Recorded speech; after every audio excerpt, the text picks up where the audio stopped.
नमस्कार सभी को। मैं नीलम वैदिक वास्तु से अपने सभी दर्शकों का बहुत बहुत स्वागत करती हूँ। मैं एक वास्तु एक्सपर्ट और एस्ट्रोलॉजर। आज हम बात करेंगे दहलीज की।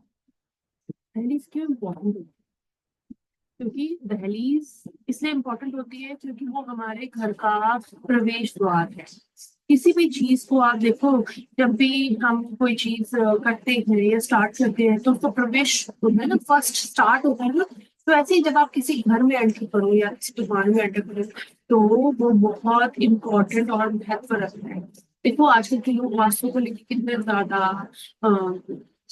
ज्यादा अटेंटिव हो चुके हैं, है ना। ये डायरेक्शन का लेना है, वो डायरेक्शन का लेना है, यूट्यूब भरा पड़ा है। लेकिन बहुत सारी चीजें आपको यूट्यूब में नहीं मिलेंगी, वो आपको सिर्फ एक एक्सपर्ट के पास ही मिलेंगी। आपको ये नहीं पता कि साउथ का डोर क्यों खराब है। आपको ये नहीं पता कि ईस्ट में कौन सी एंट्री आपको लेनी है। आपको ये नहीं पता कि कौन सी तिथि के दिन हमें कंस्ट्रक्शन शुरू करना चाहिए। आपको ये नहीं पता कि किस तिथि पे अगर आपने कंस्ट्रक्शन शुरू कर दी तो वो चलती ही चली जाएगी, कभी खत्म ही नहीं होती। ये सब चीजें आपको यूट्यूब पे नहीं मिलेंगी, क्योंकि ये जितने भी लोग पॉडकास्ट बना के डाल रहे हैं, अगर ये पूरा ज्ञान देते होते तो ये छोटे छोटे पॉडकास्ट में क्यों आते? या अगर इन्हें पूरा ज्ञान देना होता, ये इतने बिजी हैं, तो ये ज्ञान क्यों बांटते फिर रहे हैं? कौन मांग रहा है इनसे ज्ञान? कोई नहीं मांग रहा। उनके पास कुछ काम नहीं है, इसीलिए वो ये छोटी छोटी चीजें लोगों को अट्रैक्ट करने के लिए बनाते हैं। आज हम बात करेंगे दहलीज की, एनीवेज, है ना। आप पहले के घरों में देखो, जब भी हम घरों के घर, किसी भी घर के अंदर एंटर करते थे तो वहां पे एक लक्कड़ की ना चौखट होती थी, है ना। वो लकड़ की चौखट हमारे वास्तु में बहुत महत्व रखती थी, क्योंकि या तो वो आम की या किसी और पर्टिकुलर, नाम नहीं मुझे याद आ रहा, कुछ पर्टिकुलर सीसम जैसे होता है, या फिर सागवान या आम, है ना, सागवान या आम, इसकी लकड़ की ही चौखट हमारे लिए बहुत ज्यादा शुद्ध मानी गई है ना। तो आप देखोगे पुराने घरों में या साउथ के घरों में आपको ज्यादातर ये चौखट मिलेगी, और ये चौखट आपको साउथ के घरों में हर दरवाजे के बाहर मिलेगी। आपको पता है क्यों? चौखट होने से जो हमारे घर की पॉजिटिविटी होती है वो बाहर नहीं जाती, और बाहर की नेगेटिविटी हमारे घर में नहीं आती। आप पहले के घरों में देखोगे कि जब लड़ाइयाँ होती थी मियाँ बीवी में या घर में, तो वो बाहर बात नहीं आती थी, क्यों? बिकॉज ऑफ चौखट। बट आज की डेट में बहुत सारे लोग बाहर के अंदर आते हैं, बहुत कुछ करते हैं, अंदर के बाहर भी जाते हैं। बहुत सारे बच्चे अपने माँ बाप के हाथ में नहीं आते, आउट ऑफ द वे जाते हैं बिकॉज ऑफ दिस इशू। क्योंकि मैं ये नहीं कहती कि आपने उनके कमरे के बाहर चौखट नहीं लगाई तो आपने अपने घर के द्वार पे भी चौखट नहीं लगाई। बहुत सारे लोग जब अपने घर की चौखटें बनाते हैं तो वो काले रंग की बनाते हैं। काला रंग डिनोट शनि। तो कभी भी जो हमारे घर की चौखट है वो काले रंग के पत्थर की नहीं होनी चाहिए।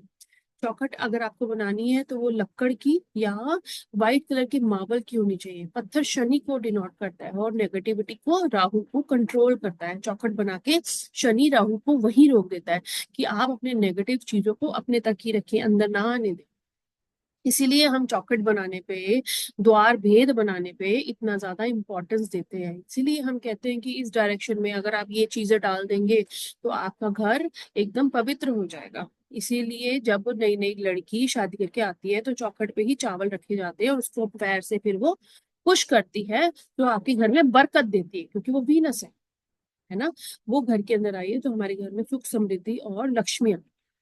सो चौखट, अगर आपको लगता है कि आपके बच्चों में जो एज है 13 से 20 की एज है, और आपको लगता है कि आपके बच्चे आपकी बात नहीं मान रहे, तो आप उनके दरवाजे के बाहर, जहाँ पे गेट है, वहां पे आप पत्थर की चौखट या लक्कड़ की चौखट लगवा के देखें, आपके बच्चे आपकी बात मानना काफी हद तक शुरू कर देंगे। तो ये है दहलीज, ये है दहलीज की बहुत सारी चीजें। आपने देखा होगा बहुत सारे लोग अपने घरों में छिड़काव करते हैं गंगा जल का, गौमूत्र का। 2-3 दिन तो बहुत अच्छा लगता है, लेकिन फिर से वापस चीजें वैसे हो जाती है, क्योंकि हमारे घर में बहुत सारी बनावट, बहुत सारी चीजें ऐसी नहीं है पहले की तरह, जिसका हमें असर नहीं मिल। तो चौखट इतनी इंपॉर्टेंट होती है। चौखट आप देखो, आजकल मियाँ बीवी के झगड़े घर से बाहर है। आजकल बच्चे बहुत ज्यादा चिल्ला के अपने माँ बाप को बोल रहे हैं, उनकी बात नहीं सुन रहे। या आप ये देखो कि बहुत सारी नेगेटिविटी, किसी के घर में बहुत बीमारियां या गलत तरीके से चीजें हो रही है ना, आगे पीछे ये चीजें हो रही है। तो अगर आप अपनी दहलीज पे सफेद रंग का मार्बल का पत्थर या लकड़ की चौखट बनाएंगे तो ये राहु को कंट्रोल करने का और उसे वश में करने का, जिसे कहते हैं ना, ये बहुत अच्छा वास्तु का उपाय है। इसके अलावा आपको वास्तु के हिसाब से वो कौन से एंट्रेंस है उसकी रेमेडी भी करनी चाहिए। वो तो मैं यहाँ शेयर नहीं कर सकती, वो तो एज पर चार्ट होती है, लोगों की रिक्वायरमेंट के हिसाब से होती है, वो तो मैं यहाँ नहीं बोल सकती। लेकिन ये चौखट सबको अपने घर के बाहर जरूर लगानी चाहिए। कोशिश हो तो अपने कमरों के बाहर भी, जहाँ पे दरवाजे हैं वहां दहलीज लगानी चाहिए, या तो लकड़ की या पत्थर की। अगर आपको लगता है कि आपके घरों में सदस्यों के बीच में नहीं बन रही है, बहुत ज्यादा लड़ाई झगड़े हैं, तो ये जरूर लगा के आप चेक कर सकते हैं। विद इन अ मंथ आपको बहुत अच्छे पॉजिटिव रिस्पॉन्स मिलेंगे।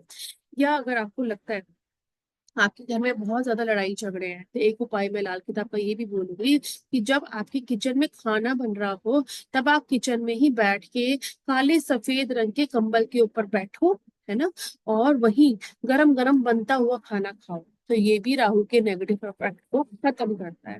तो ये कुछ छोटे छोटे टिप्स है जो हर कोई कर सकता है, जो हर किसी को जरूर करने चाहिए अपनी जिंदगी में बेनिफिट लेने के लिए। और आई गेस कि आपको मेरी वीडियो पसंद आए, मुझे लाइक और फॉलो करें। फिर मिलेंगे एक नई वीडियो में कुछ नए इंसाइट्स के साथ। Thank you.